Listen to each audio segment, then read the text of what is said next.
Sir, Maldives में जिस तरह राष्ट्रपति मुइज़्ज़ू का विरोध बढ़ने लगा है, उसे कैसे देखते हैं आप? नहीं जी, देखिए, जो मालदीव्स में हमने पहले भी बात की थी, उसमें राष्ट्रपति का तो विरोध होना ही होना था, क्योंकि जो मेन पार्टीज वहाँ पर हैं, एमडीपी, मालदीव्स डेमोक्रेटिक पार्टी और डेमोक्रेट्स, ये दोनों जो है टोटली प्रो इंडिया हैं। इंडिया फर्स्ट की पॉलिसी लेके चले थे वो, जो अभी इन्होंने सीधा इंडिया आउट की पॉलिसी लेके चल रहे हैं मुइज़्ज़ू, तो ये तो होना था। और ये भी देखिए, देखना पड़ेगा कि उनके जो पार्लियामेंट है, 87 सीटों में से 55 सीटें जो हैं वो अपोजिशन के पास है, मतलब अभी अपोजिशन जो है एमडीपी और डेमोक्रेट्स के पास। तो इसीलिए वहाँ पर उनके अंदर आगे नहीं बढ़ पाएंगे मुइज़्ज़ू अपना एजेंडा लेकर के। और ये दोनों जो है, इनका कहना है कि भारत जो है सालों से सहायता करता रहा है और बहुत विश्वास पात्र रहा है उनका सहायता करने वाला देश। इनका कहना है कि जो अभी फॉरेन पॉलिसी ये चला रहे हैं उसमें जो है वो ठीक नहीं है, देश के हित में नहीं है, मालदीव्स के हित में नहीं है, और कोई ट्रांसपेरेंसी नहीं है। खास करके जब से मुइज़्ज़ू विजिट करके आए हैं चीन, और वहाँ पर जो एग्रीमेंट्स करके आए हैं उसके बारे में ट्रांसपेरेंसी नहीं है, और ख़ास करके जो उन्होंने मिलिट्री डिप्लोमेसी उनके साथ की है। हालांकि एक बात ये भी बता दें कि अभी तक इसके पहले हमेशा इलेक्शंस में जो भी राष्ट्रपति बनता था, सबसे पहला एक्चुअली वो पोर्ट ऑफ कॉल या विजिट करता था भारत को, जो इस बार नहीं हुआ है। पहले टर्की गए, तुर्की से अभी चीन गए हैं, और अभी जो इन्होंने खास करके अलाउ कर दिया है, ये जो चीन की जो जहाज़ है, जिसके बारे में हम लोग पहले भी बात कर चुके हैं कि ये एक, हालांकि सिविल कंट्रोल में है लेकिन मिलिट्री से उसका ताल्लुक़ है, और ये कहते हैं कि सर्वे करने के लिए आती है, लेकिन ये बेसिकली हमें पता है एक स्पाई शिप है। 2019 से काम कर रही है ये, गल्फ़ से लेकर के, और अभी तक ये जो जितनी सर्वे है सी बेड से लेकर के अगल बगल का पूरा ये सर्वे ये शिप करती है, और बेसिकली मिलिट्री नेचर है, जिसका ये शियांग यांग हांग नाम है इस शिप का, और इस महीने आने वाली है इनके यहाँ। इसको लेकर के इनके अपोजिशन ने बोला है कि ये बिल्कुल बरखिलाफ है, विरुद्ध है मालदीव के हितों के। तो ये जो है कुछ चीज़ें हैं जिसको लेकर के ये लग रहा था कि आगे नहीं बढ़ पाएंगे।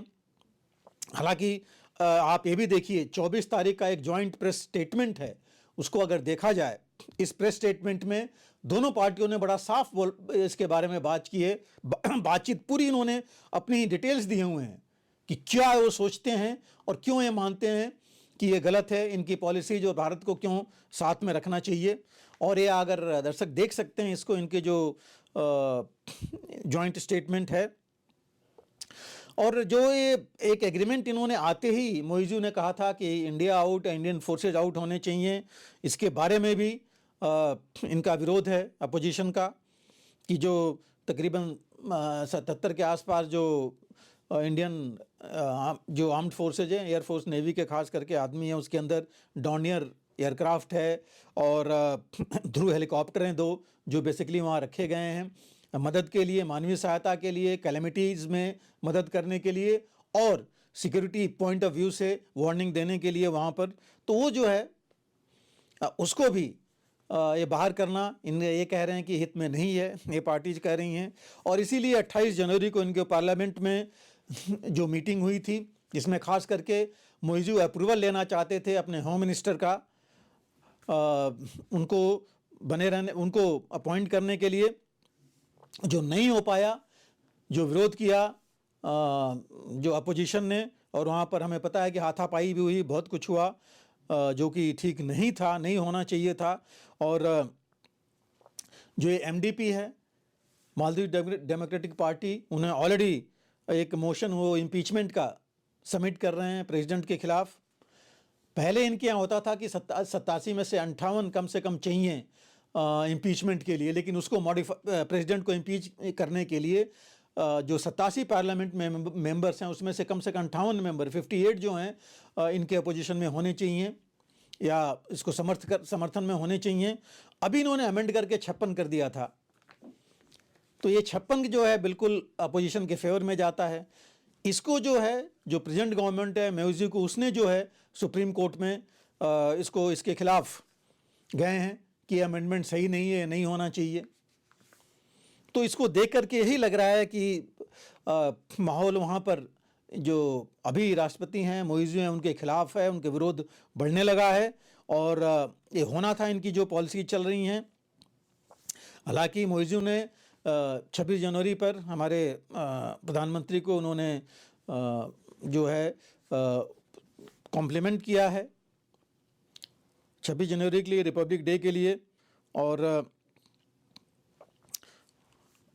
उसके बावजूद उनकी जो पॉलिसीज़ हैं वो हम देख ही चुके हैं। लक्षद्वीप का एक छोटा सा माहौल ले करके और उन्होंने कितनी बड़ी बात बना दी थी, उनके मिनिस्टर्स ने क्या क्या बोला था। तो और यही देखिए अभी 2 दिन पहले जो उनके प्रोसिक्यूटर जनरल हैं हसन शमाम, उनको जो है उनके ऊपर अटैक हुआ, हथौड़े से किसी ने अटैक किया। अब ये जो प्रोसिक्यूटर जनरल हैं इसको पिछली गवर्नमेंट ने, मतलब एमडीपी और डेमोक्रेट जो पार्टी है उन्होंने अपॉइंट किया था। तो इन लोगों को लगा कि ये अगर सुप्रीम कोर्ट में केस गया है वहाँ पर जो है ये उसका सपोर्ट करेंगे जो इन्होंने अमेंडमेंट दिया है। तो इस वजह से जो चीज़ें हैं ये आगे नहीं बढ़ पा रही हैं तरीके से। और अपोजिशन ने तो यहाँ तक बोला है कि मोइज़ू को जो प्रेसिडेंट हैं उनको जो है इनसे क्षमा मांगना चाहिए, प्रधानमंत्री मोदी से जो भी चीज़ें हुई हैं अभी तक और जो इनके बारे में बोला गया है। लेकिन देखिए कंसर्न मेन है कि हम जानते हैं कि चाइना का इन्फ्लुएंस वहाँ पर ऑलरेडी हो रहा है, जिसको हर हालत में रोकना चाहिए। इंडियन ओशन की जो सिक्योरिटी है वो हमारे लिए और मालदीव्स के लिए भी बहुत ज़रूरी है। और मालदीव्स ही नहीं, जो बाकी भी देश हैं, जितने भी यूरोपियन यूनियन, जिनके सारी मैक्सिमम ट्रैफिक उधर से आती जाती है, शिपिंग ट्रैफिक जो है, अमेरिका, इन सब का जो है वहाँ पर इंटरेस्ट है। तो ये ज़रूरी है कि चीन वहाँ पर अपना प्रभुत्व कायम नहीं करे। और बीआरआई जो कि ये मोइज़ू ने वहाँ पर जा करके और हाँ भी कर दिया है बीआरआई के लिए कि उसके पक्ष में है। जो डेवलपमेंट है इनका, मेडिकल है, मेडिकल टूरिज्म या मेडिकल कहिए टूरिज्म जो हमारा है वहाँ पर, इससे काफ़ी नुकसान होने वाला है। जो वहाँ की अपोजिशन पार्टियाँ और लोग समझते हैं, जो शायद मोइज़ू चाइना के चक्कर में आकर के, इन्फ्लुएंस में आकर के नहीं समझ पा रहे हैं और बाद में ये प्रॉब्लम उनको होगी, क्योंकि जब वो डेट ट्रैप डिप्लोमेसी में आएंगे उसके, तब उनको पता लगेगा। तो ये कुछ चीज़ें हैं जो ये अपोजिशन पार्टी या बाकी लोग देख पा रहे हैं और वो चाहते हैं कि ये ऐसी सरकार आगे नहीं बढ़े।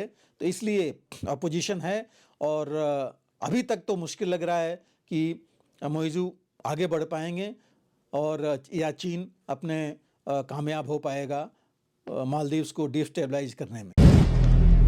अगर आप भी लेना चाहते हैं देश दुनिया की तमाम जानकारी तो आज ही सब्सक्राइब करें हमारे चैनल को।